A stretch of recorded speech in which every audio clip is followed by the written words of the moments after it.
Salut à tous, c'est Nico du Ciné-Show et aujourd'hui, on se retrouve pour une présentation de tous les Blu-ray horreur que je possède dans ma collection. Cette vidéo s'inscrit dans l'ensemble des vidéos que je réalise pour Halloween, donc il doit y en avoir quelques-unes qui sont déjà sorties sur la chaîne, il y en aura d'autres après, et je me suis dit, vu que vous appréciez les Blu-ray, pourquoi pas relier les deux en vous parlant, en vous montrant tout ce qui tourne autour de l'horreur, du fantastique, etc.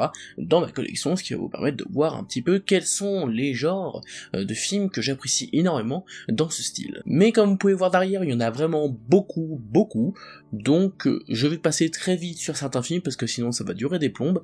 Dans tous les cas, vous aurez mon avis très rapide sur tous ces films et je vais essayer de vous les présenter dans l'ordre alphabétique et on finira par quelques petits steelbooks. Bref, vous aurez l'occasion de voir beaucoup de choses, je vous propose de commencer tout de suite avec les premiers Blu-ray. D'ailleurs, n'hésitez pas à me partager vos films d'horreur préférés en commentaire et ceux que vous possédez éventuellement dans votre collection. On commence avec un film Netflix qui est sorti tout de même en Blu-ray, puisqu'à la base c'est une production de la Paramount, c'est Annihilation, dont je vais vous parler. Je sais pas si la vidéo Netflix sera sortie avant ou après, dans tous les cas je vous en parlerai dans une deuxième partie de ma vidéo sur les films d'horreur Netflix. C'est vraiment un film que j'aime beaucoup.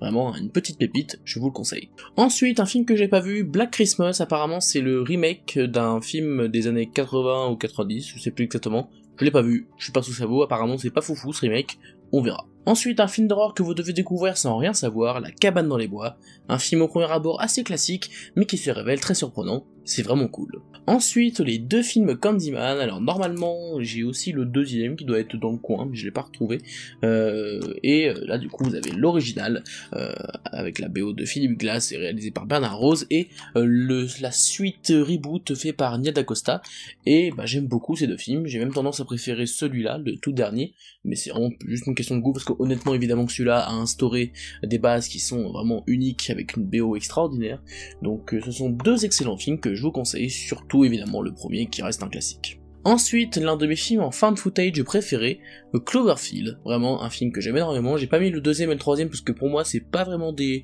films d'horreur ou quoi, même si j'aurais pu mettre le deuxième en soi parce qu'il a aussi une grande tension, mais vraiment ce Cloverfield c'est l'un de mes films préférés dans ce style, j'adore ce film. Ensuite, A Cure for Life, un film magnifique visuellement avec plein de bonnes idées, une bonne ambiance et une bonne BO, mais niveau narratif, niveau scénario c'est un peu bancal, un peu n'importe quoi par moment, un peu incohérent aussi par moment. Bref, c'est pas parfait, mais ça reste un film que j'aime beaucoup. Ensuite, Dans le Noir, un film au concept vraiment sympa, mais qui est un peu long pour ce que ça raconte, c'est un petit peu dommage, même si le film reste plutôt divertissant. Ensuite, l'un des premiers films de James Wan avant qu'il fasse Conjuring, c'est Dead Silence, que je vous conseille énormément, c'est un très bon film de James Wan, sûrement l'un de mes préférés de ce réalisateur, un très bon concept avec des scènes assez terrifiantes. Ensuite, Dorian Gray, un film inspiré du roman de Oscar Wilde, et c'est un film qui est plutôt sympathique avec une histoire, évidemment c'est celle qui racontait de base, une histoire vraiment intrigante et plutôt bien racontée, avec un bon casting en plus, donc vraiment le film était très sympathique, même si il n'est pas non plus mémorable.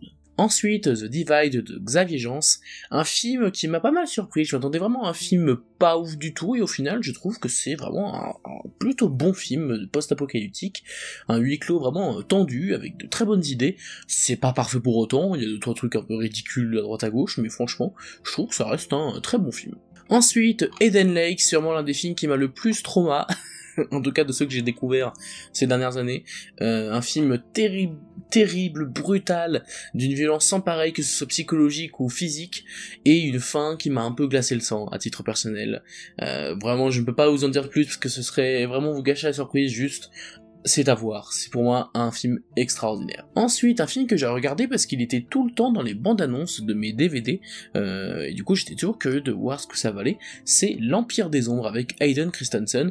Là encore c'est un très bon concept, le concept était vraiment génial, le film en lui-même est pas parfait, il est pas hyper bien rythmé, il exploite pas à fond son potentiel, même s'il reste vraiment très divertissant, et j'ai bien aimé découvrir ce film, donc pourquoi pas. Si vous tombez dessus, pourquoi vous pouvez le regarder. Ensuite, un film que je sais pas trop pourquoi je l'ai acheté, vu que je l'aime pas des masses, c'est En eau de trouble.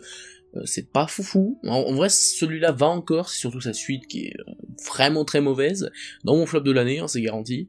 Celui-là était juste sympa, mais pas extraordinaire. On va dire que celui-là avait le mérite d'avoir au moins quelques petites qualités, ce qui n'est pas le cas de sa suite. Voilà. Esther, un très bon film avec un très bon concept, mais qui est vraiment bien exploité pour le coup, une très bonne idée, très bon casting, plutôt bien mise en scène, c'est vraiment un film que j'ai beaucoup apprécié, et j'ai bien aimé sa suite, même si c'était quand même moins abouti et moins maîtrisé que le premier, mais il y avait tout de même quelques bonnes idées, je trouve. Ensuite, un film d'horreur, mais plus pour les enfants pour le coup, parce que c'est un film d'animation, même si je pense que ça a dû traumatiser certains enfants, justement à cause de design assez particulier, c'est L'étrange pouvoir de Norman, un film vraiment très sympa en stop motion que je vous recommande, c'est vraiment un très bon univers, qui est plutôt cool, avec de bons personnages, c'est plutôt drôle, je n'ai pas souvenir non plus que ça m'avait totalement marqué, hein. Je pense pas que c'est un film que je peux revoir encore et encore, mais c'était vraiment un bon petit plaisir, et je pense que ça peut plaire à beaucoup de personnes, donc je le conseille si vous l'avez pas encore vu. Et puis en termes de films d'Halloween qui traitent vraiment de ce genre de fête, c'est clairement l'un des films qui s'y concentre le plus. Ensuite, un classique du cinéma d'horreur que je n'ai pas encore vu, c'est Fog,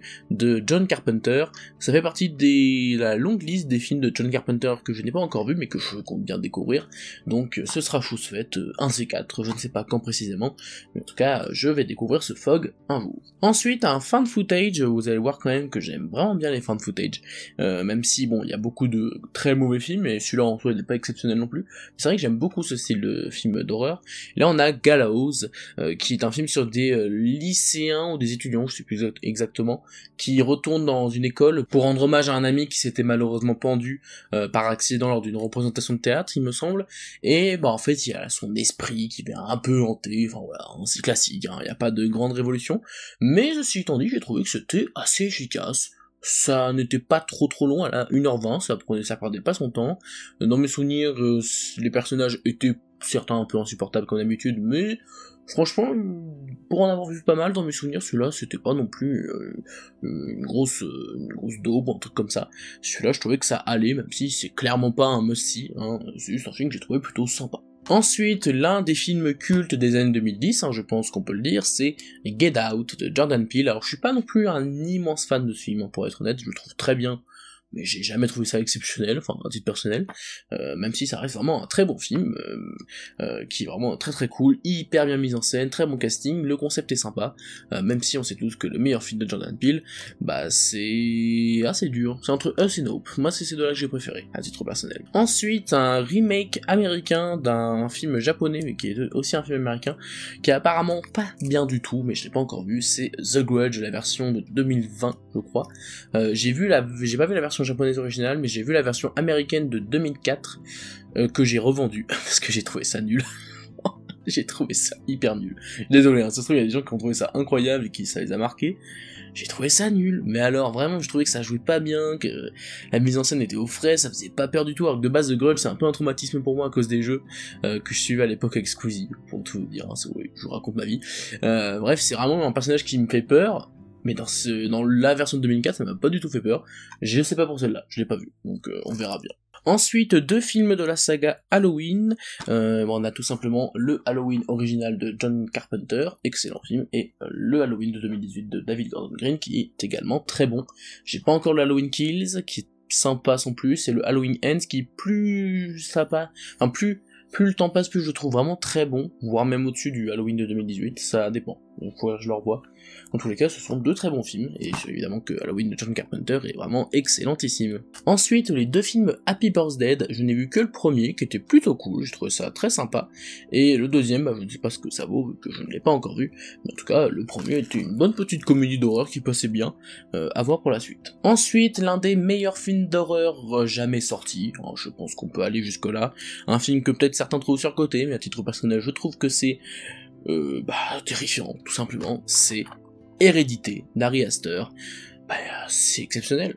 Moi, je suis désolé, hein, c'est l'un des films qui m'a le plus terrifié dernièrement, avec des idées de mise en scène complètement folles, une tension palpable, un casting, mais aux petits oignons, avec une Toni Collette exceptionnelle, une histoire vraiment hyper perturbante, et non, franchement, c'est... Hérédité, pour moi, c'est pas loin d'un chef-d'œuvre du cinéma d'horreur. Pour moi, le meilleur film d'Ari Aster, hein. Je sais que certains préfèrent Midsommar, j'aime beaucoup, mais c'est pas mon préféré, et Boys the Flood est très différent, donc non, Hérédité pour moi ça reste le film, vraiment le premier film il a claqué ça, j'ai fait ok, c'est excellent, c'est vraiment génial. Ensuite, un film de James Gunn, Horribilis, ou Slicer, en version originale, qui est l'histoire d'un peuple extraterrestre, je crois, enfin en tout cas d'un truc extraterrestre qui arrive sur Terre et qui fait des trucs un peu chelous et qui tue des gens, etc. C'est très très bête comme film, mais c'est pas pour autant dénué d'intérêt. Le casting est plutôt bon, il y a notamment Nathan Fillion qui joue Castle, hein, pour ceux qui suivaient la série sur France 2 à l'époque. Et bah le film est sympa, mais j'avoue que je me suis un peu ennuyé. En fait, le film est rythmé de façon un peu bizarre, je trouve. T'es pas très attaché au personnage, ce qui fait que t'es pas totalement investi. Donc ouais, j'ai bien aimé, mais ça j'ai pas trouvé ça révolutionnaire. Donc voilà, ça reste un petit film sympa, surtout comme ça permet de mieux comprendre comment fonctionne James Gunn, parce qu'on retrouve tout son cinéma là-dedans, donc c'est toujours sympa. Ensuite, un film excellent là encore, qui est réalisé par Lee Whannell, qui a fait Upgrade, qui est pas dans ma liste, que je considère pas ça comme un film d'horreur, mais je vous recommande énormément Upgrade, et qu'on en parlera un jour en vidéo d'ailleurs. Ce film c'est Invisible Man avec Elizabeth Moss, donc relecture de L'Homme Invisible. Ce film est génial, enfin moi je trouve qu'en termes de mise en scène notamment, c'est absolument magnifique, c'est vraiment le style de mise en scène que j'aime beaucoup, avec des plans assez variés mais qui utilisent un peu les grues, notamment une scène où elle se fait agresser par l'homme invisible, où tu vois que la caméra elle suit littéralement les personnages, de façon très symétrique, très robotique, mais qui en colle parfaitement avec l'aspect, avec ce que raconte le film. Bref, moi j'ai beaucoup aimé ce film, je trouve vraiment que c'est un excellent thriller, donc je vous le recommande si vous l'avez pas encore vu, c'est vraiment un film à voir, je trouve. Ensuite, un film qui est vraiment sympa, que j'aime beaucoup, pour ce que ça raconte, c'est Je suis une légende avec Will Smith. Je sais qu'il est pas totalement apprécié ou quoi, même moi je reconnais qu'il a pas mal de défauts, mais je trouve que déjà en termes d'effets spéciaux c'est vraiment bon, genre j'y crois, cette ville qui est abandonnée, et il y a plein de concepts sympas. Alors j'avoue que la fin originale, la fin alternative est quand même meilleure que celle qu'on a eue, c'est dommage, mais il y a vraiment de bonnes idées, il y a des scènes très divertissantes, non franchement je trouve que ce film est vraiment très cool. Moi je l'aime vraiment bien, Je suis une légende. Ensuite, un film de Sam Raimi qui est pas le plus connu, c'est Jusqu'en Enfer, qui est un gros délire horreur, avec plein de choses qui se passent dedans, mais alors vraiment, il se passe trop de trucs dans ce film, c'est même limite un peu trop. Non, c'est un divertissement qui est plutôt sympa, même si je vous avoue que ça m'a pas du tout fait peur. Je sais que c'est pas, j'imagine que c'était pas le but, hein, évidemment ça reste assez humoristique comme film, mais vraiment t'y crois pas trop non plus à ce qui se passe, mais il faut avouer que c'est assez fun par moment et qu'il y a des scènes qui fonctionnent plutôt bien, donc ça reste un film vraiment sympa. Ensuite, un film assez mauvais, pour être honnête, mais j'avoue que moi je l'aime bien. C'est le genre de petit nanar, on va dire, que j'apprécie à regarder de temps en temps, et ce film c'est Légion. C'est l'histoire en fait d'anges qui décident que les êtres humains, ils sont cons, et du coup ils se disent allez les gars, on va les tuer. Et du coup, c'est l'apocalypse, il y a des anges partout, il y a une station-service où il y a des gens qui essaient de survivre, et il y a le fils de, l'archange Michael, enfin bref, c'est un délire ce film, mais alors vraiment je trouve qu'il est assez fun, donc moi je l'aime bien ce film, je veux être honnête. On passe maintenant à un excellent thriller SF, vraiment un film que j'ai l'un des premiers films un peu horreur que j'ai vu au cinéma, c'est Life, Origine Inconnue. J'aime énormément ce film, je trouve que c'est un très bon thriller SF, c'est pas révolutionnaire, là encore, ça pompe à droite à gauche, on va être honnête, mais ça marche du tonnerre, c'est bien mis en scène, ça joue super bien, la fin est cool aussi, bref, il y a plein de bons éléments dans ce film, un excellent divertissement que je peux revoir souvent, sans problème, c'est vraiment un très très bon film. Ensuite, un film de Robert Eggers, qui a fait notamment The Witch et The Northman, The Lighthouse, un délire là aussi assez particulier, il faut avouer qu'en termes de photos c'est plutôt joli avec ce noir et blanc assez saisissant, avec un bon casting, mais c'est vrai que j'ai pas adhéré au délire, voilà, pour être honnête, tout ce qui se passe sur la deuxième moitié du film, notamment sur la fin, ça m'a pas plus que ça reste un film qui, esthétiquement parlant, est quand même assez reconnaissable, je veux dire, il y a vraiment une patte, quoi, mais ça m'a pas plus marqué que ça m'a pas touché, voilà, tout simplement, c'est pas le genre de film qui me touche vraiment, mais ça reste un film assez intéressant, et que pourquoi pas le regarder, c'est assez surprenant. Ensuite, un film que j'avais acheté à Nose à l'époque, qui... honnêtement, je savais pas du tout ce que ça allait donner, et au final, j'ai trouvé ça plutôt fun. C'est The Loved Ones. C'est en gros une jeune fille, qui va aller à un bal de promo, qui invite un gars, et ce gars se fait kidnapper, se fait torturer, pendant 1h30, et il se passe plein de trucs totalement fous. et que je ne peux pas vous révéler parce que justement c'est ça qui fait que j'ai passé j'ai plutôt apprécié le visionnage, c'est que c'est constamment surprenant ce film, il se passe vraiment des trucs assez fous. Donc après c'est vraiment pas foufou, hein, ça reste assez basique, mais il y a vraiment de bonnes idées, c'est parfois un peu con, donc c'est un plutôt bon divertissement je trouve. Ensuite, un film que j'adore, là encore, que j'avais vu à la réouverture des salles en 2021, qui est réalisé par Mathieu Turi, et c'est Méandre, donc qui est avec Gaia Wayes, qui raconte l'histoire d'une femme qui doit traverser une sorte d'immense tube et essayer de s'en sortir avec des pièges sur le chemin. C'est un film à l'atmosphère exceptionnelle. En tout cas, je trouve, en termes d'atmosphère et d'ambiance sonore et de photographie, de mise en scène, on y est totalement. Il y a des choses à redire d'un point de vue narratif, notamment sur la fin, qui est un peu beau, c'est peut-être un peu trop, mais honnêtement, je trouve ce film d'une efficacité assez redoutable, j'adore ce film, et je peux que vous le recommander, en plus c'est français, alors, j'ai envie de dire en plus quand c'est français, il faut soutenir d'autant plus, et ce film est vraiment excellent. Ensuite, un film que j'aime beaucoup, là encore, sorti l'année dernière, qui est réalisé par Alex Garland, qui a fait Annihilation au début, dont je vous ai parlé au début de la vidéo, c'est Men, qui est très bon, très bonne mise en scène, très belle esthétique, et un propos plutôt intéressant, un film que j'ai vraiment beaucoup apprécié. On parlait d'Ari Aster juste avant, voici donc Midsommar, très bon film, mais il m'a pas autant touché que d'autres personnes, même si je comprends honnêtement pourquoi ça a retourné certains. Ensuite, l'un des films d'Alexandre Aja qu'il a fait aux États-Unis, Mirrors, avec Kiefer Sutherland, très bon concept autour des miroirs avec certaines scènes de meurtre assez gore, assez violente et vraiment assez efficace. Au-delà de ça, c'est un film plutôt sympa, avec un bon concept, c'est pas exceptionnel, mais c'est vraiment un bon divertissement, je trouve. Ensuite, un film qui est pas dingue, je sais pas pourquoi je l'ai gardé, je pourrais limite le revendre parce qu'il était pas foufou, c'est Morgan, qui est réalisé, je crois, par le fils de Ridley Scott, si je dis pas de bêtises, j'ai pas envie de dire de bêtises, non, je vois pas son nom. Dans tous les cas, oui, Luke Scott, je crois que c'est son fils. Dans tous les cas, c'est pas ouf. En fait, il y a un bon casting, il y a en soi un concept intéressant, mais le film n'en fait pas grand chose, en termes de mise en scène c'est très plat, il se passe pas grand chose. Non, c'était pas exceptionnel ce film. Ensuite, là encore, un très bon film français, qui est réalisé par Juste Philippot, qui a fait Acide cette année. D'ailleurs, si vous avez pas vu ma vidéo sur Acide, n'hésitez pas à jeter un œil, c'est vraiment très bien. C'est son premier film, La Nuée, dans une très belle édition d'ailleurs, hein. Je trouve que l'édition est plutôt sympa. C'est pas un truc de ouf, mais honnêtement déjà c'est un effort supplémentaire qui est à saluer, et le film est vraiment cool, avec un bon concept pour parler notamment des conditions des agriculteurs en France, avec un très bon casting, et une fin assez cool. Non, franchement j'ai trouvé que ce film est vraiment très très bon. Ensuite, un film qu'on pourrait ne pas forcément considérer comme un film d'horreur, mais honnêtement il m'a je dirais pas trop mal, il m'a marqué quand j'étais petit, c'est le film numéro 9, donc un film d'animation avec une esthétique un peu burtonesque dans l'idée, même si c'est pas que Burton honnêtement, mais j'aime vraiment beaucoup ce film, je trouve qu'il y a un super concept, que les personnages sont très bien écrits, les chara-designs sont ultra bons, tu reconnais direct les personnages, il y a une très bonne esthétique, dans mes souvenirs la musique est aussi très sympa.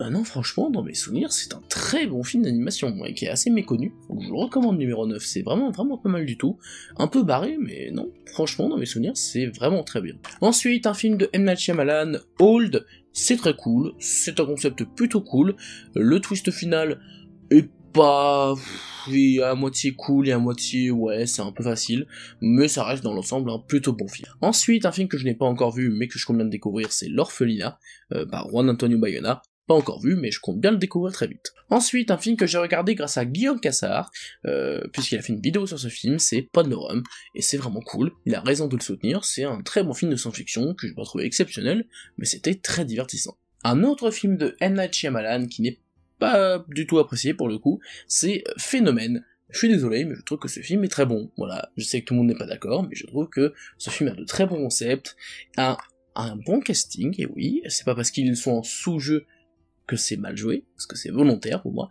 Après je dis pas que c'est exceptionnel non plus, hein, je dis pas que c'est son chef-d'œuvre, mais je trouve que les gens sont très méchants avec ce film, qui n'est pas si mauvais qu'on dit. Ensuite, l'un de mes films d'horreur préférés, de tout court, voilà, c'est un film méconnu, personne ne le connaît, et c'est dommage, parce que c'est vraiment très bien, c'est Phénomènes paranormaux ou The Fourth Kind en version originale avec Milla Jovovich, ce qui veut dire qu'il existe un bon film avec Milla Jovovich, je vous jure que ça existe, et c'est ce film.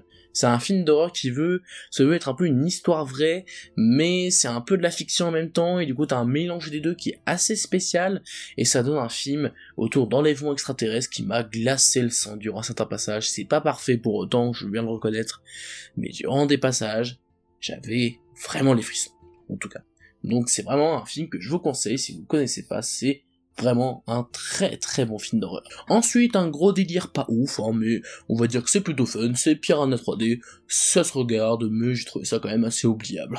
Ensuite, Possessor de Brandon Cronenberg, qui me semblait le fils de David Cronenberg, et dans mes souvenirs, ce film était très cool, ça fait longtemps que je l'ai vu, mais je l'ai trouvé vraiment sympa. Ensuite, là encore, c'est pas totalement un film d'horreur, mais il m'a assez marqué aussi durant certaines scènes assez angoissantes, et j'en ai même parlé dans une vidéo à l'époque, c'est Prédiction de Nicolas Cage, un film sous-coté, vraiment beaucoup trop sous-coté, parce qu'il est vraiment très très bien, en termes de mise en scène c'est génial, il y a de très bonnes scènes, que ce soit en termes d'action et d'angoisse, la fin est un peu space, mais d'un autre côté je la trouve aussi très cool, enfin moi j'aime vraiment bien ce que ça raconte.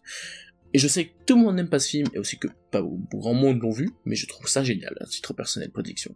Il nous en reste encore quelques-uns, mais on se rapproche de la fin. Les deux films Rec, qui sont les deux bons films Rec, hein, parce que en temps le 3 et le 4 c'est nul, par contre les deux premiers sont très bien, surtout le premier bien entendu, mais le deuxième est très cool aussi, c'est vraiment des classiques du cinéma d'horreur fan footage qu'il faut voir, à mon sens. Ensuite, Sans un bruit 2, c'est un cadeau de mon frère et de ma belle-sœur, il me semble. Pas encore vu enfin si, je les ai vus les deux, mais j'ai pas encore le premier en Blu-ray, mais ils sont très bien les deux, ce sont de très bons films d'horreur, je trouve, assez efficaces. Ensuite, la saga Saw dans son intégralité, voilà, des gros boîtiers comme ça, là, vous aimez bien ça. Voilà, c'est un peu gros, mais il y en a beaucoup, il y en a 7. Il y a pas encore le 8 Jigsaw, mais honnêtement, ça peut attendre, vu que c'est pas bien. Spiral, à la limite, pourrait les rejoindre, parce que j'aime bien, sans plus. Et puis voilà. C'est pas, il y a que les 3 premiers en vrai qui sont vraiment bien. Le reste c'est dispensable. Les deux films Scream, alors j'ai que le 4 et le 5 qui s'appelle Scream aussi, mais bon ça c'est autre chose. Je compte acheter un coffret intégral une fois, comme ça sera plus simple, honnêtement.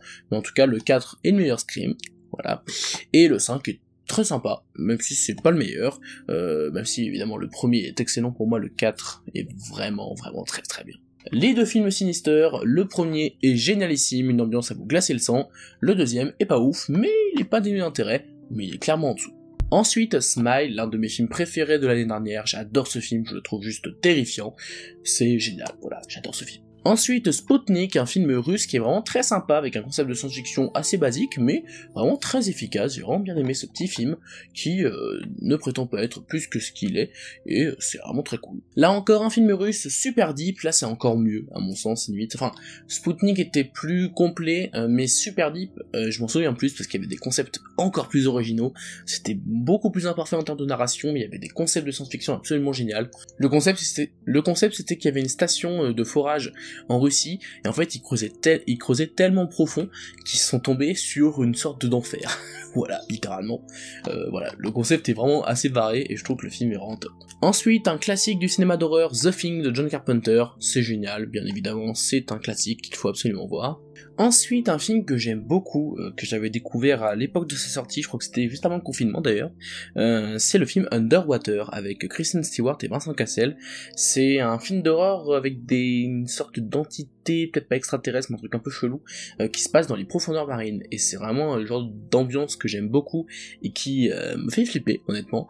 Donc j'ai vraiment bien apprécié ce film, je trouve qu'il est vraiment plutôt bien foutu, je vous le recommande, c'est vraiment une très bonne série B. Ensuite, une comédie d'horreur, c'est vrai que j'en ai pas beaucoup dans ma collection, mais ça c'est vraiment une pure comédie d'horreur et que j'ai vu assez jeune en plus, donc ça m'avait un peu marqué parce que c'était un peu violent, en tout cas pour évidemment moi qui étais jeune. C'est le film Voisin du troisième type, c'est du coup une bonne grosse comédie US avec Ben Stiller, Jonah Hill, etc., avec des extraterrestres. Et franchement, je trouve que ce film est à la fois très drôle, mais aussi, il y a une scène d'introduction qui m'avait fait peur quand j'étais petit, elle était assez violente, je crois que je l'ai vu à l'âge de peut-être 10 ans, et c'est vrai que j'avais vu aucun aucun film de ce style-là avant, parce que voilà, j'étais assez préservé par mes parents par rapport à la violence.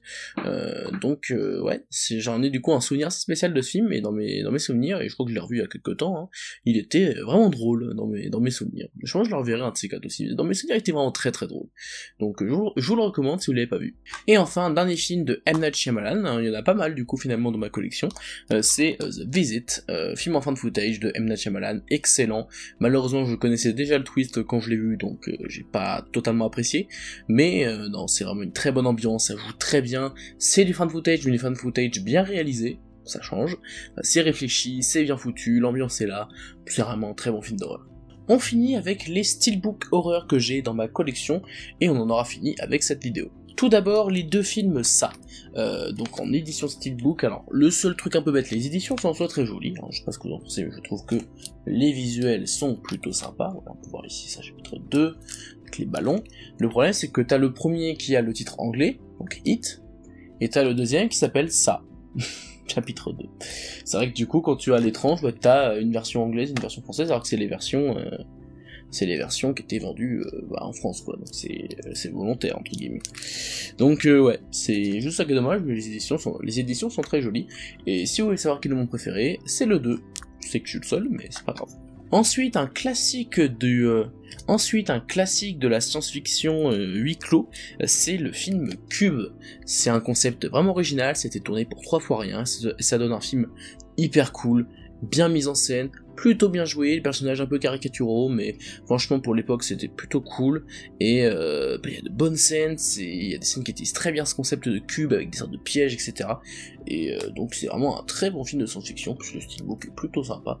Donc non, j'aime vraiment beaucoup ce film. Un autre film que j'aime beaucoup, là encore une grosse série B qui tâche avec de la violence, c'est Overlord, produit par J.J. Abrams, et c'est trop bien, voilà. C'est en gros le pitch, c'est durant la Seconde Guerre mondiale, il y a un commando d'Américains, ou même de Français, je crois, il y a un peu toutes les nationalités, mais je crois que c'est des Américains, qui arrivent du coup en Normandie, et qui vont tomber dans un laboratoire nazi, et il va y avoir du coup des sortes d'expérimentations très spéciales dans ce laboratoire, et il va y avoir des sortes de monstres, des trucs que vous aurez l'occasion de découvrir, et c'est à la fois un très bon film d'action, un très bon film d'horreur, c'est vraiment un excellent film qui côtoie plusieurs genres en même temps, mais c'est très bien joué, c'est hyper bien réalisé. Franchement, en termes de série B horreur, c'est l'une des meilleures que j'ai jamais vues. En plus, ce steelbook, je sais pas ce que vous en pensez, mais je le trouve trop joli, avec ces taches de sang qui font référence à des parachutistes, voilà.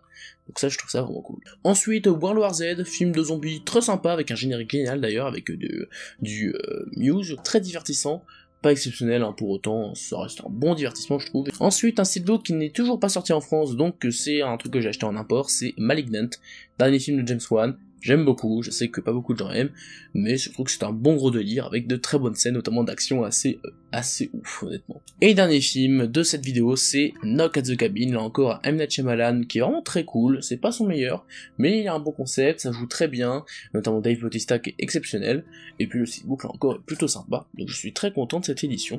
Voilà, c'est la fin de cette vidéo, je vous présente tous mes Blu-ray horreur, j'espère qu'elle vous a plu. Si c'est le cas, n'hésitez pas à vous abonner, à liker et à partager la vidéo. Quant à moi, je vous dis à la prochaine pour parler de cinéma, mais en attendant, c'était Nico du Ciné Show, à bientôt.